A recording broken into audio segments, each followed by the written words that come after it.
নমস্কার, মা আনন্দময়ী ইউটিউব চ্যানেলে সবাইকে স্বাগতম। যারা ফেসবুক পেজ থেকে দেখছেন আশা করি সবাই ভালো আছেন।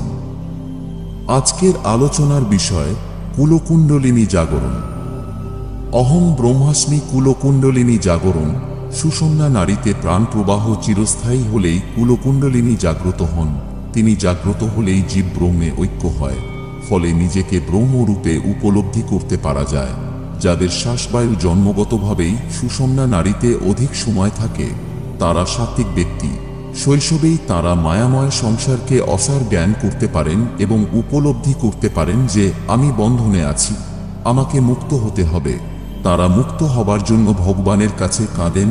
ওই সাত্ত্বিক ব্যক্তিকে উদ্ধার করবার জন্য ভগবান সৎ গুরুর রূপ ধরে ওই ব্যক্তির কাছে উপস্থিত হয়ে তাকে তত্ত্বমসি মহাবাক্য শ্রবণ করান। অর্থাৎ তিনি বলেন যে, হে জীব, তুমি জীবমাত্র নও, তুমি ব্রহ্ম। বৈদান্তিক মুখে এবং বিদ বাক্য শ্রবণ করা মাত্রই সাত্ত্বিক ব্যক্তির একাকারা বৃত্তি উপস্থিত হয়, অর্থাৎ তাঁর চিত্তপটে আমি ব্রহ্ম এই প্রকার ভাব উৎপন্ন হয়। তাঁর যোগধ্যানাদির মাধ্যমে ওই অবস্থাটিকে আজীবন ধরে রাখতে হয়। তত্ত্বমসি মহাবাক্য শ্রবণ করেও যাদের একাকারা বৃত্তি উপস্থিত হয় না তাদের জন্য সাধন চতুষ্টয়ের প্রয়োজন হয়। সাধন চতুষ্টয় অনুশীলন করে যখন তত্ত্বমসি মহাবাক্য শ্রবণ করবার মতো যোগ্যতা অর্জিত হয় তখন তত্ত্বমসি মহাবাক্য শ্রবণে ওই একাকারা বৃত্তি উপস্থিত হয়। যারা সাধন চতুষ্টয়ের যোগ্য নয় তাদের শরীর বাতপিত্ত কফাদির অসমতা বিদ্যমান থাকে। সদ্গুরু এদেরকে তত্ত্বমসি মহাবাক্য শ্রবণ করান না এবং সাধন চতুষ্টয়ের শিক্ষাও দেন না।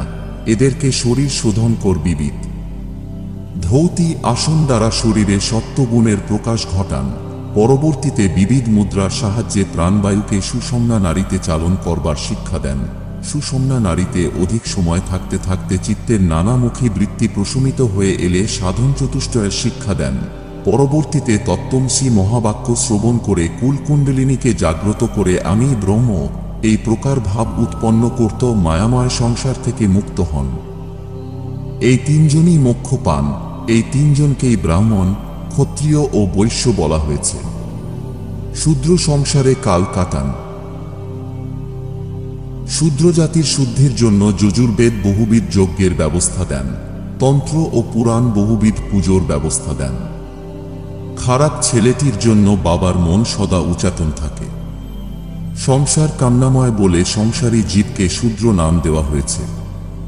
নিবেদন নীতি যোগাচার্য পণ্ডিত প্রণব ভট্টাচার্য।